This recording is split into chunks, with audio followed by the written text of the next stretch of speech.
خوتي السلام عليكم ومرحبا بكم معنا. نعطيكم الدراسة هذا المشروع.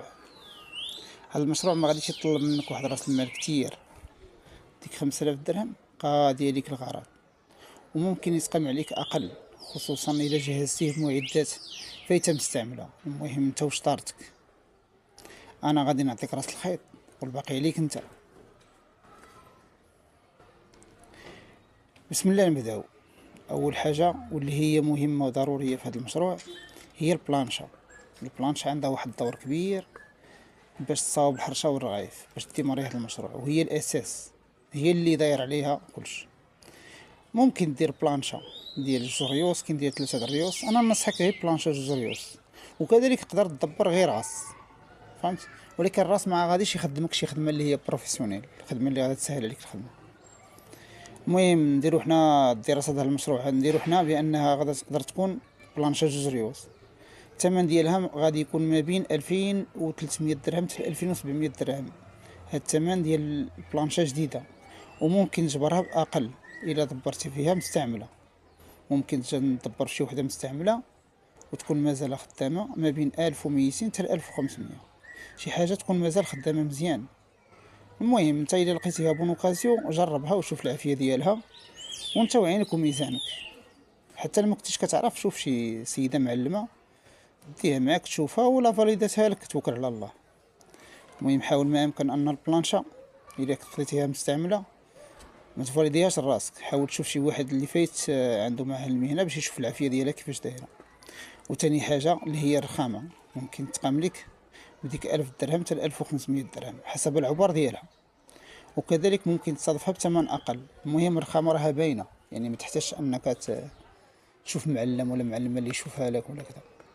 يعني عندك جوج الحوايج، هي تشي تقطعها وتصاوب لها الرجلين ديالها هاد الحداد، هي كذلك الا دبرت عليها بون اوكازيون. المهم ما فيهاش شي حاجه، يعني المهم يعني عادي. المهم الرخامه تكون نقيه والسلام، ما محفوره ما والو، وتوكل على الله. المهم تقدر تصادفها بون اوكازيون، تقدر تقام لك رخيصه. كذلك الا قطعتيها ومشيتي قطعتي هذا مول الرخام وصاوبتي لها الرجلين ديالها هاد الحداد، تقام لك كاع الماكسيموم ديك 1200، ما تفوتش 1500 درهم. المهم ومن بعد كتجي ثالث حاجه واللي هي مهمه وبزاف، الا وهي الفيترينا اللي غادي تقدم فيها السلعه للكليان ديالك. الفيترينا عندها واحد الدور كبير، كل ما كانت الفيترينا مزيونه ونقيه غادي تبان السلعه ديالك. المهم كذلك الثمن ما غاديش يفوت واحد 1000 درهم ديال الفيترينا. المهم هايدا واحد 120 ولا 150 على ديك 70 سنتيم ولا كذا غتخدمك مزيان. وكذلك هي نفس البلان، ممكن تصادفها بثمن اقل الا دبرتي فيه فايته مستعمله. المهم هاد 3 الحوايج راهم اساسيين وضروريين في المشروع. والمهم وكذلك غادي تحتاج واحد 2 بوطات، 2 بوطات كبارين، وحده تكون خدامه ووحده تكون ريزيرف محطوطه عندك، في حالات ما لا خوات لك شي نهار البوطه على بكري ولا خوات لك خصك تبدلها ستيق بلاص. المهم غادي تحتاج 2 بوطات، وحده خدامه وحده ريزيرف. وبعض المعدات الاخرى واحد 300 درهم تجيب بها بعض المعدات، مثلا تجيب مثلا بانيوات صغارين كبارين، تجيب مثلا كاسويلات فاش المهم داكشي اللي غادي تحتاج المعلمه، ضروري تحتاج شي حاجه اللي تعاونها في الخدمه. وفي الاخير غادي تحتاج واحد 500 درهم ديال السلعه. 500 درهم كافيه باش ديماري المشروع ديالك. 500 درهم تجيب الطحين، تجيب السميده، تجيب الزيت، داكشي اللي غادي ديماري به النهار الاول.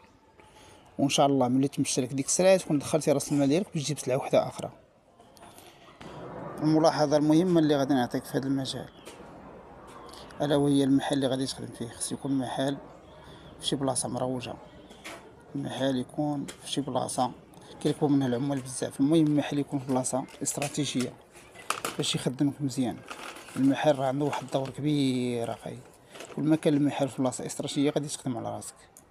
المهم انا كنتمنى لك التيسير وتدعي معايا شي دعوه زوينه الا استفدتي من هذا الفيديو. والسلام عليكم، نتلاقاو في فيديو اخر ان شاء الله.